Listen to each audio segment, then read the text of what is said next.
Hi, this is Stan Bush. Hi, this is Stephanie Calvert. This is John Payne. This is Jack Hughes. Hi, I'm Carrie Stevens. Hey everybody, this is Prescott Niles. Hello, I'm Kofi Baker.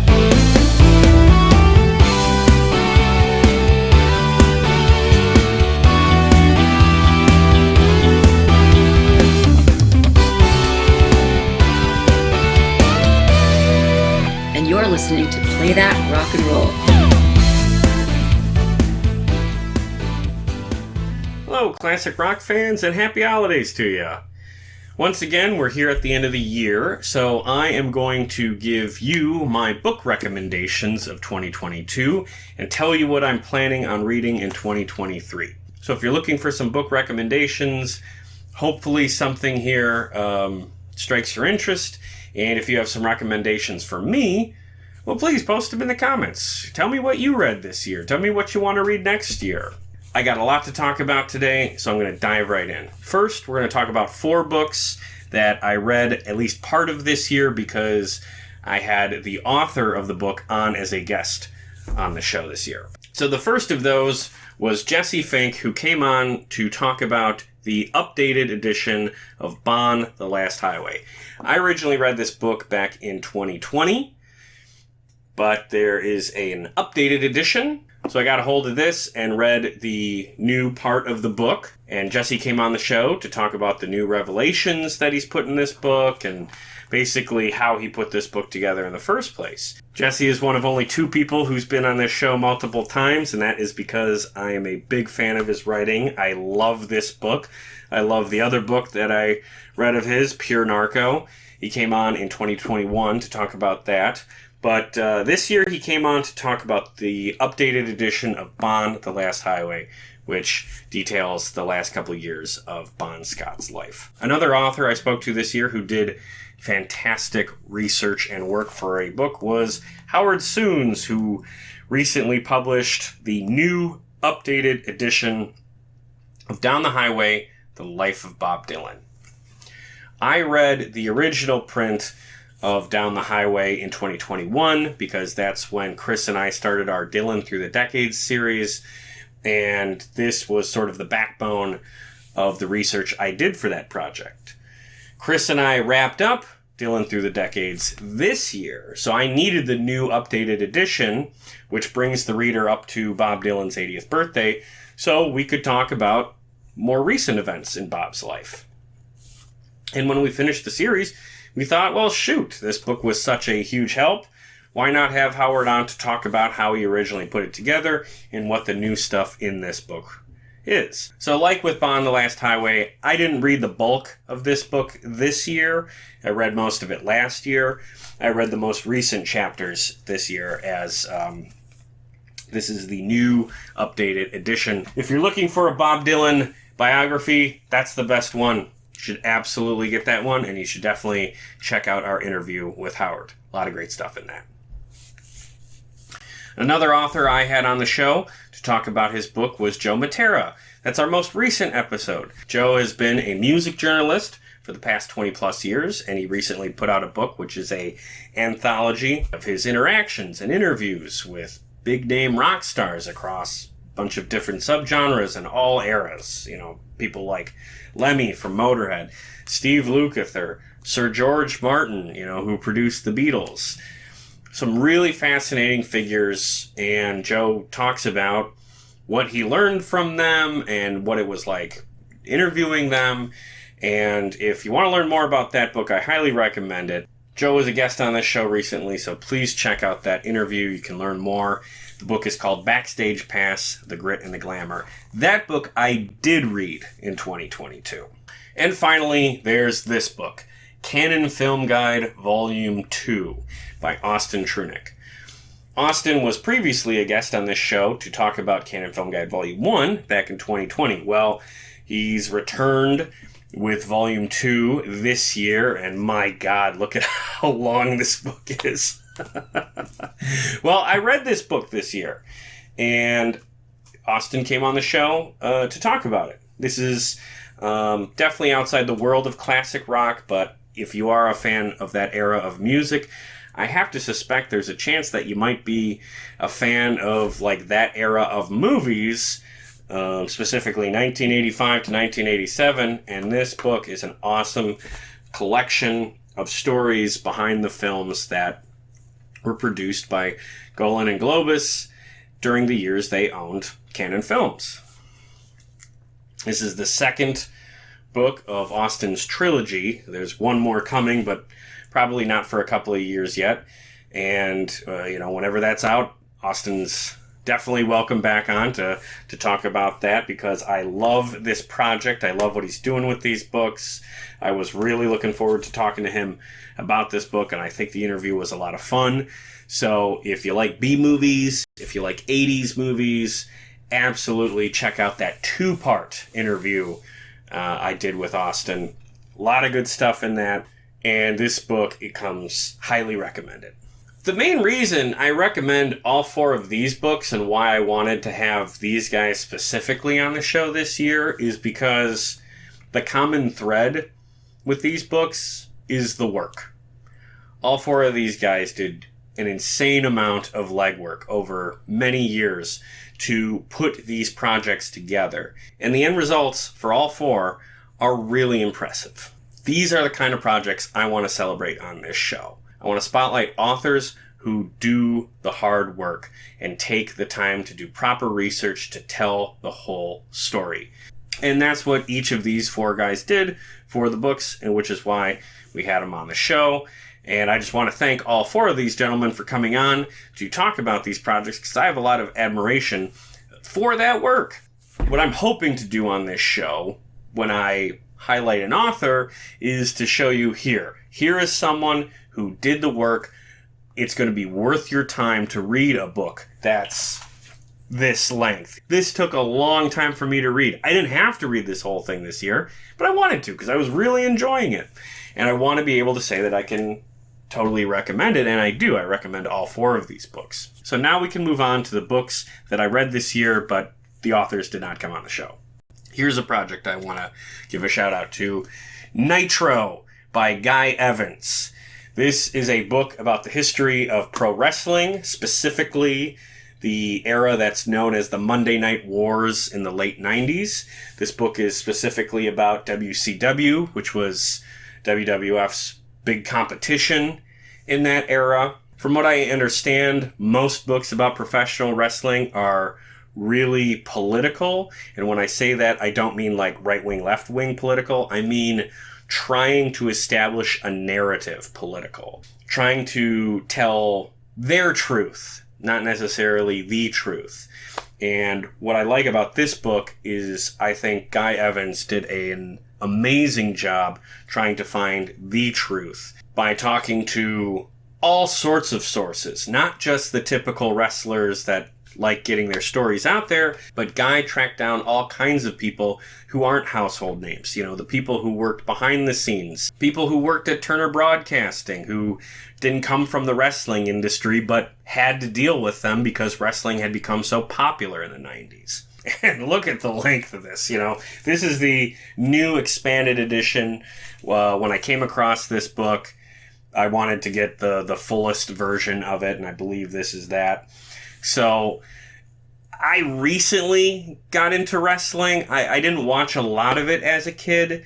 So as I've been listening to a lot of podcasts and learning about the late 90s wrestling boom, I wanted a book that would maybe kind of collect all the information together. And man, this is it, at least as far as WCW goes. So if wrestling interests you at all, even if you're not a big fan, if you like media history, showbiz history, this is something you might want to check out. This is a book that shows good work. Guy took a lot of time to get this story right.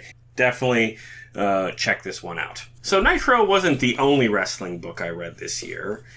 And I will say, I don't think I'm saying anything controversial when I praise it. It's gotten near universal praise among wrestling fans, among people who know about the wrestling industry.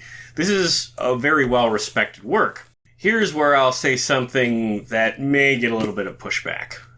What I found interesting about this book is that a lot of what it talked about was mentioned previously in a book that I'm sure a lot of wrestling fans don't have a lot of respect for, and that's this, Controversy Creates Cash by Eric Bischoff.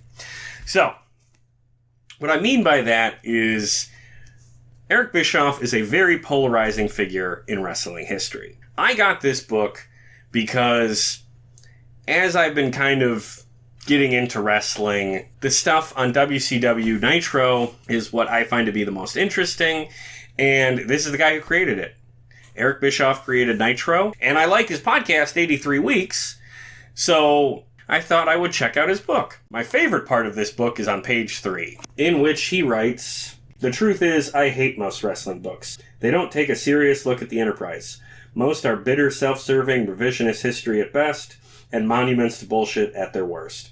A lot of guys who write them seem desperate to have the last word on everything. Rather than telling people what we're really all about, they refight old battles that everyone but them has forgotten. They come off like whiners complaining about everything. That's not me." Okay, who's kidding who, Eric? No, I shouldn't be that snarky about it. But don't get me wrong, there is quite a bit of refighting battles that only Eric remembers in this book. But that's not to say it's bad. I mean, here's the reality. I think wrestling fans want those old battles refought. I think a lot of wrestling fans enjoy that stuff. I think that's why there are so many very popular wrestling podcasts in which the hosts take potshots at other figures in the wrestling industry. Like, say, 83 Weeks with Eric Bischoff. So the reason I initially wanted this book was because I wanted to learn more about the Monday Night Wars. And Eric was not just an on-screen talent. He ran Nitro, so I thought his insight would be a little more interesting. And there was definitely some narrative telling in this book. He definitely has his truth, his side of the story, and he wants that obviously in these pages, and that's fine. But what I found to be interesting is that a great deal of what was written in this book that probably isn't in other wrestling books also showed up in this one. These two books go really well together, and that was just kind of a coincidence because I read this book, I enjoyed it, and then a couple of weeks later I came across Nitro, and I thought, okay, I'll give that one a shot too. And then as a matter of total coincidence, Eric Bischoff came to Oshkosh, Wisconsin for an 83 Weeks live event, and because I had just read his book, a buddy and me went up to see that show, and then a day after that, Oshkosh has this ACW Wrestling Con show, and I went to that, and Eric was a special guest there, and he signed the book. He signed it, "Bite Me," which was a bit of a catchphrase for him back in the Nitro days.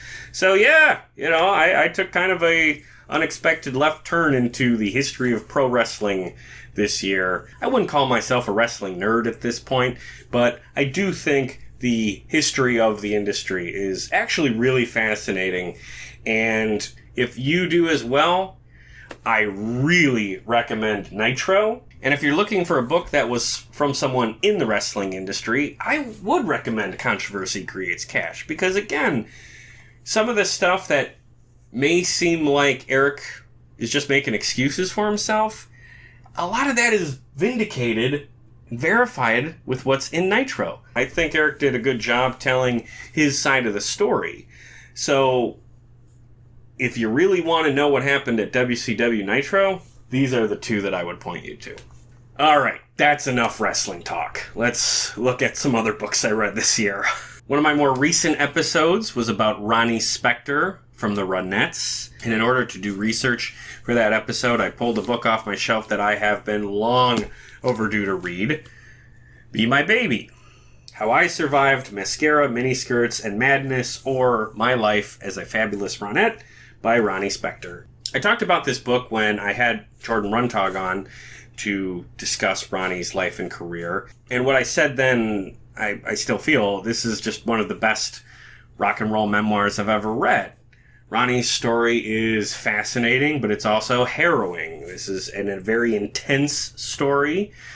It is definitely one of survival, but it's also one of triumph. If you didn't listen to my Ronnie Spector podcast, I would really suggest you check it out. I think we did some good work on that. And a lot of that work was because I had this book to guide me. It's important for us as fans to know her story.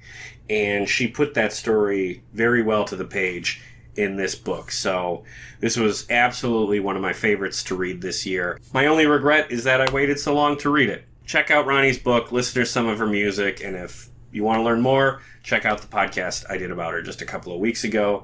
A lot of good stuff in this woman's life and career. Okay, staying on memoirs. I have two, both by the same author. First, I'm With the Band by Pamela Des Barres. And then her second, Take Another Little Piece of My Heart. The amazing Miss Pamela wrote these books in the 80s and 90s respectively. And this first one in particular was an absolute groundbreaker. Miss Pamela is the world's most famous groupie.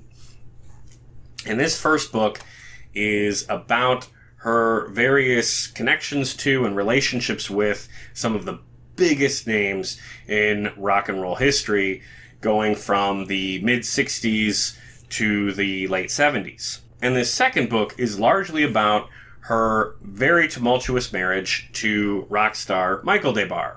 If you've been subscribed to this channel for a while, you might remember that I reviewed a documentary called Who Do You Want Me to Be? That is about Michael Des Barres, and Pamela shows up in that documentary.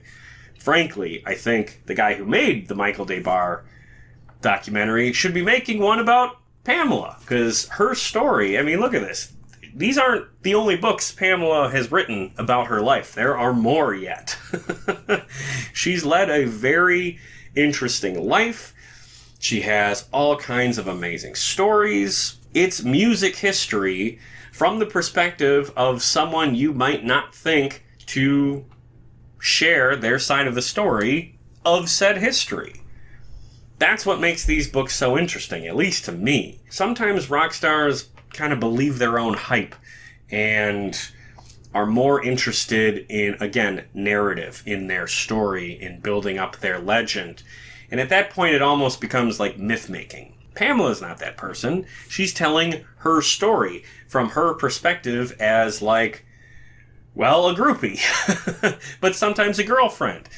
Sometimes just a friend. Sometimes a wife, you know?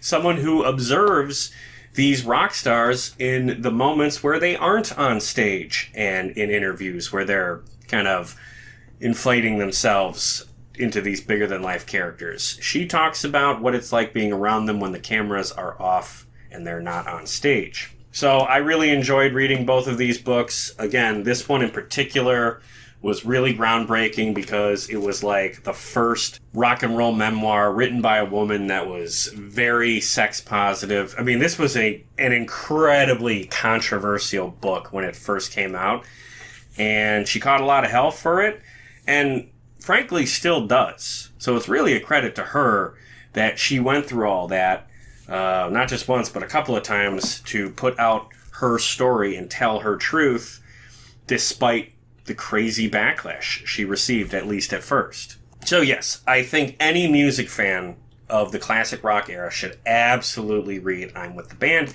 And if you enjoy I'm With the Band, well, read this one right after, because it's a very much a continuation of the story. These books pair together very well. I think these books are as good as they are important for music fans. So if you haven't read either of these, I would absolutely recommend checking them out next year. So now let's talk about a book that I think could only be possible because of Pamela Des Barres. This is Dirty Rocker Boys by Bobby Jean Brown. I don't think I can describe Bobby Jean Brown as a groupie. Bobby Jean Brown was a model who moved to LA and then just dated a bunch of rock stars. Famously Jani Lane from Warrant and also Tommy Lee from Motley Crue. And in this book, she catalogs all of the crazy hookup stories and drug stories.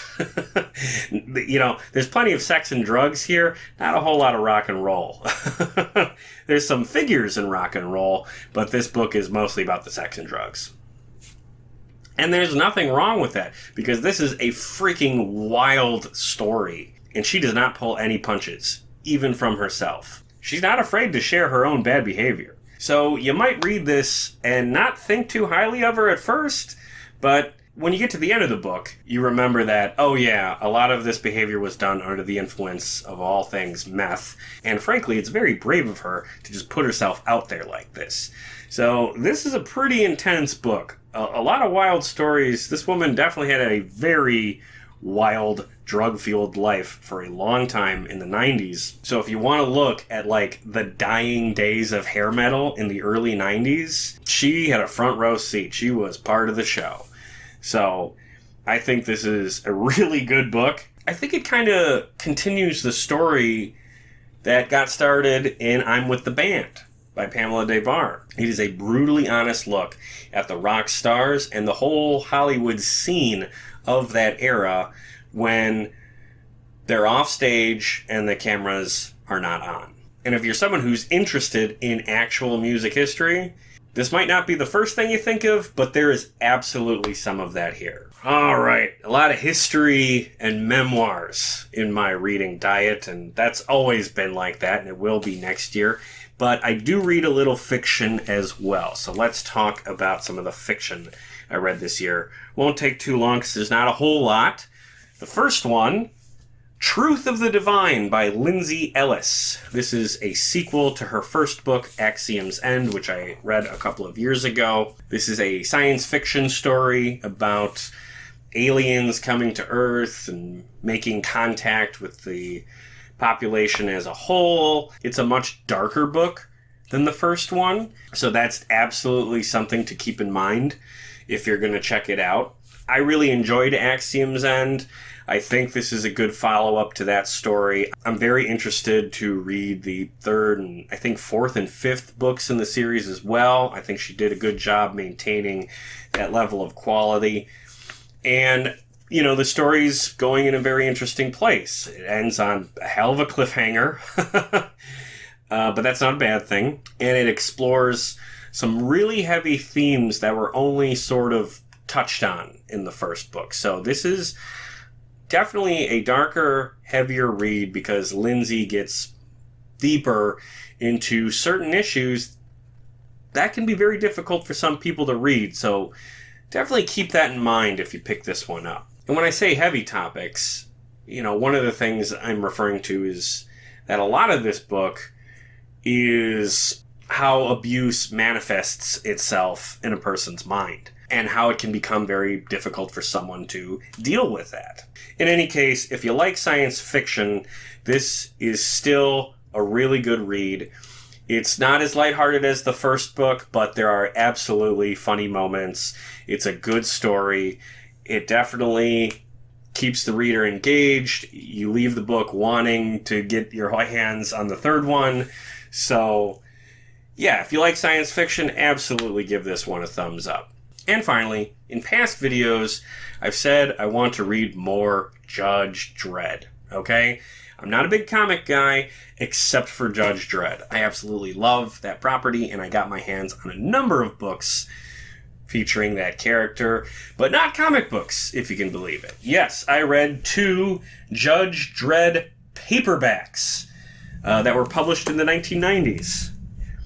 Death Masks by Dave Stone and The Savage Amusement by David Bishop. So if you're not familiar with the character Judge Dredd, there was a movie that was made in 2012 starring Carl Urban. Really good movie. That's totally what got me into this character. I've read a couple of the comic compendiums, and I have a few more I have to read yet. But this year, instead of going through the comics, I wanted to read some of these paperbacks. I got my hands on the full run of these, plus a couple of others, and I wanted to give them a shot.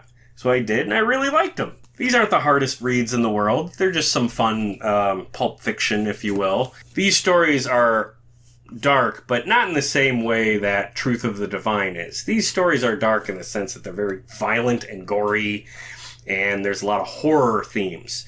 So yes, they might be dark, but this is the fun side of dark storytelling. The story in Death Masks is that Judge Dredd teams up with this character, Armitage, who is, I believe, a comic character in his own right. So it's sort of a buddy cop deal as they go after this alien that jumps from body to body and leaves behind just absolutely horrific remains.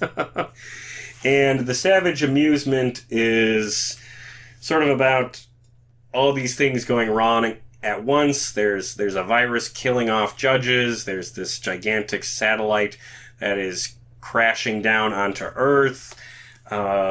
Judge Death, who is a famous antagonist for the comics, like shows up for part of the story. Like, a lot of stuff going on with these. Even though they're not terribly long, these are not the deepest reads in the world, but they're fun. There's some horror here, or there's some violence, but ultimately these are very light reads and quite fun if you like the character.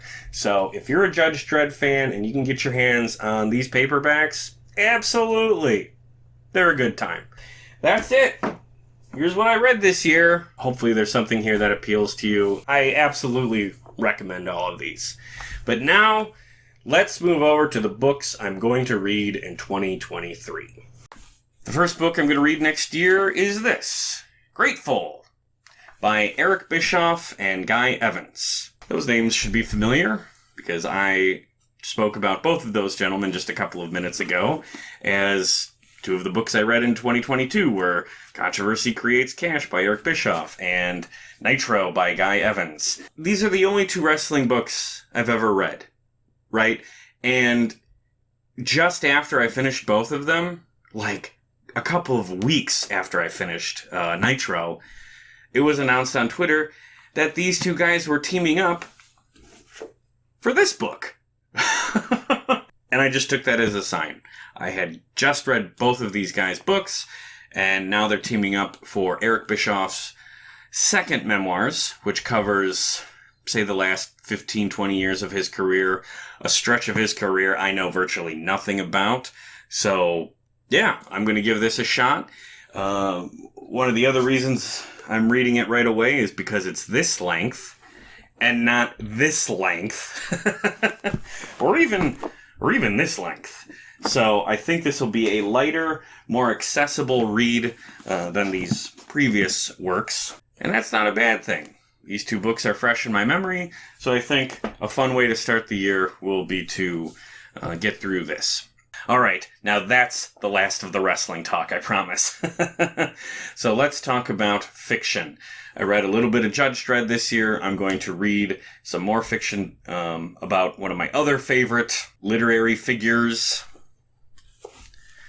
John Rambo. Yes, I am going to read First Blood by David Morrell. The Rambo movies, particularly the 80s ones, are some of my all-time favorites. I love those movies.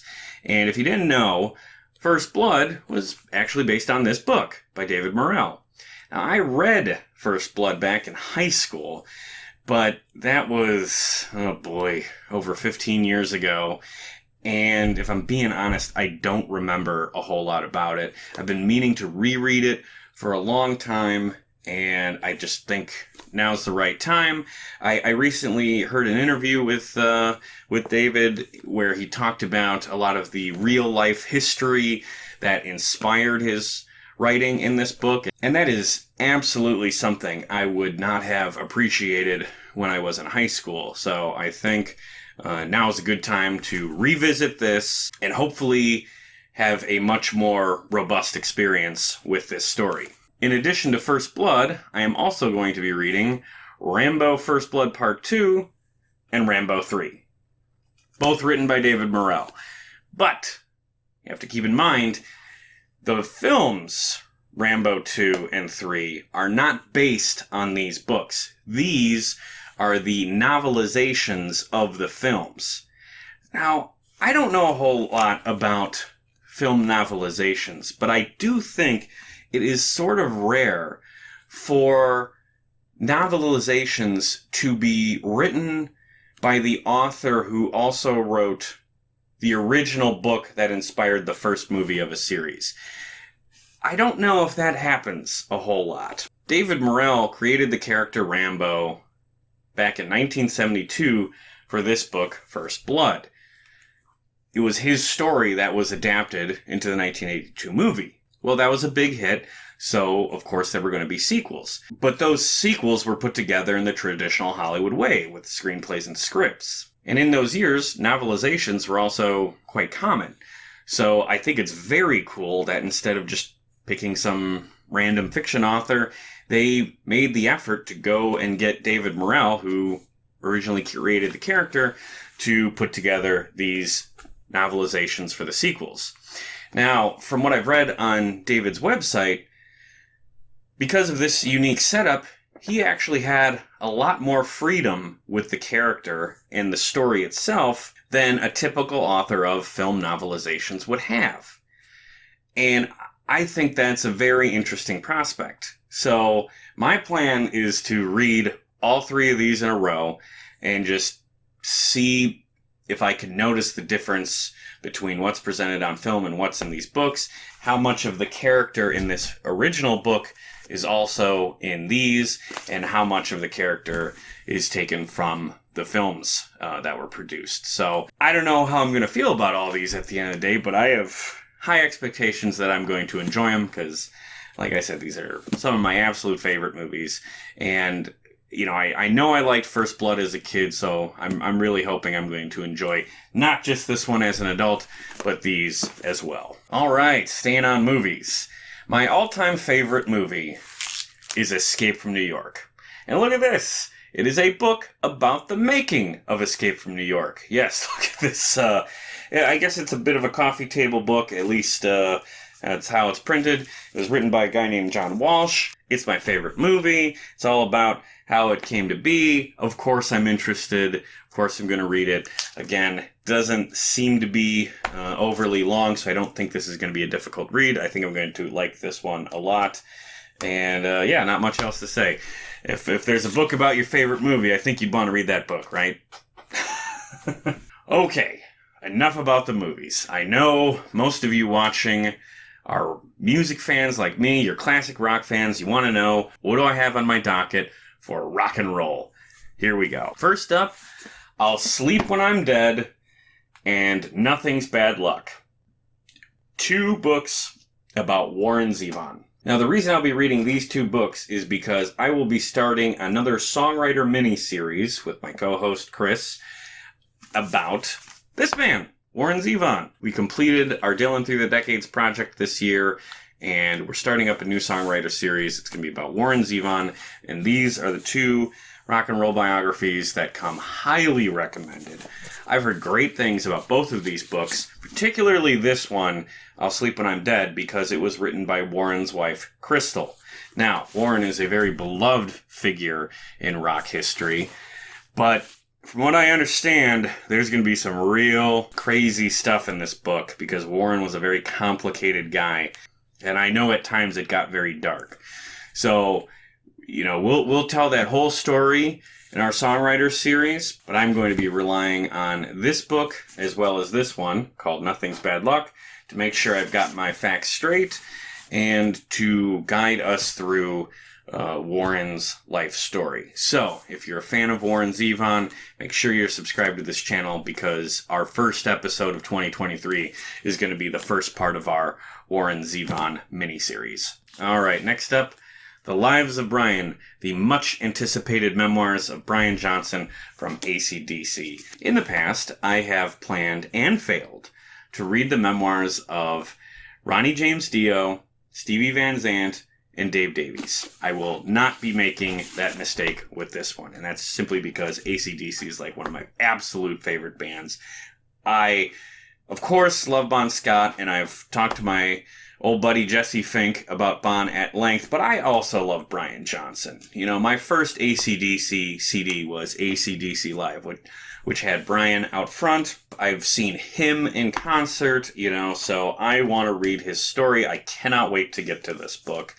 Also because I see he's been feuding a little bit in the press with my old buddy Jesse about the songwriting on Back in Black. So I want to see what he actually put in these pages about that process and see what he has to say about the whole matter about whose lyrics are on Back in Black. So I think this is going to be really interesting because, frankly, the guys in AC/DC don't put their story out too often. So it's going to be interesting to see a perspective from sort of within the band that we don't get access to a whole lot. AC/DC is kind of cloistered off, so we don't hear their perspective a whole lot, especially not in books. So I'm really looking forward to this. And staying on AC/DC, here's a book I planned and failed to read this year, which I'm very annoyed at myself about. Here is AC/DC, The Kerrang! Files. This is an anthology of articles that were originally published in the music magazine Kerrang! This was edited by Malcolm Dome, who, if you didn't know, is a music journalist who passed away in 2021. He was just a fantastic music journalist, and I really meant to read this this year, and I did not get to it. I'm annoyed about it, so I'm absolutely going to read this book in 2023. I'm going to read it right after I read Brian Johnson's book. Like I said, I love both eras of AC/DC, Bon Scott and Brian Johnson, but this year I'm definitely going to be absorbing a little more of Brian's time with the band, and I'll be doing that through both of these books. All right, here's one that I bet is on none of your lists, and I bet it's one you've probably not heard of. It is called Crazy Like Me by Billy Burnett. This is a book I just discovered like a week or two ago. But I'm going to read it this year because it's pertinent to recent events. If you didn't know, Billy Burnett is a guitar player who spent some time with Fleetwood Mac in the late 80s and early 90s after Lindsey Buckingham quit the band. And Fleetwood Mac has been on my mind a lot recently because Christine McVie passed away. So I knew I definitely wanted to read something about Fleetwood Mac this year. There's a lot of books about Stevie Nicks out there. I think Mick Fleetwood might have a book, but I don't know. I stumbled across this one and I thought, the late 80s are actually a really interesting time for that band. And I knew Billy was one of the guys who joined the band in the wake of Lindsey leaving. And just by paging through here, I see he's worked with a number of rock stars that I'm a big fan of. So I think there's an interesting story that's going to be told here.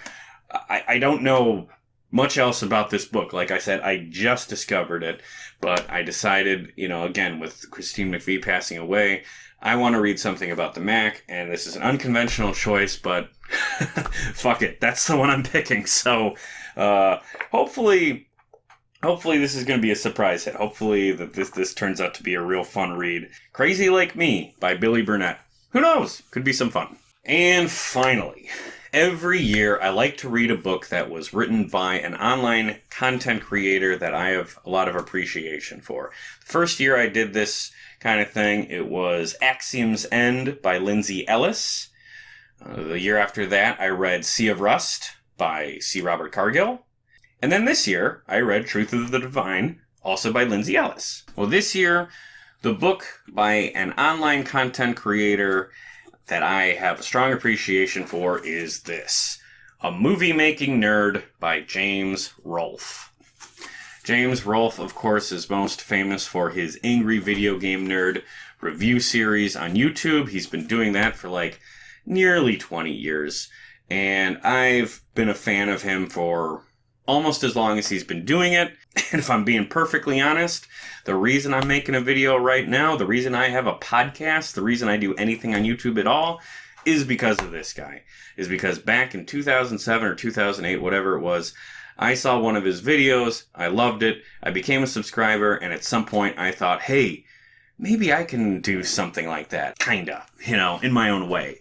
And I'm not nearly the talent that James is, but I love doing this sort of thing, and it's because of seeing him start his show with humble beginnings back in those years that I was really inspired to see if I could give it a shot too. So I'm really interested to hearing his story. I will definitely be paging through this at some point this year, not 100% when, but hopefully this one will be a lot of fun because, like I said, I have a lot of appreciation for this guy.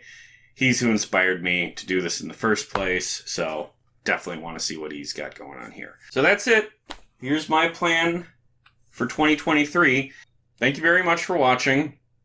And as this is the final video of mine for 2022, I just would like to say thank you for yet another fantastic year. If you watched anything on this channel, if you've listened to any of the podcasts, I really appreciate that.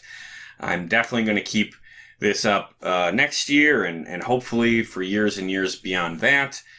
I'm still really enjoying this, and I hope you are getting enjoyment out of these podcasts and these videos and these concert reviews and all the other stuff that we do here as well.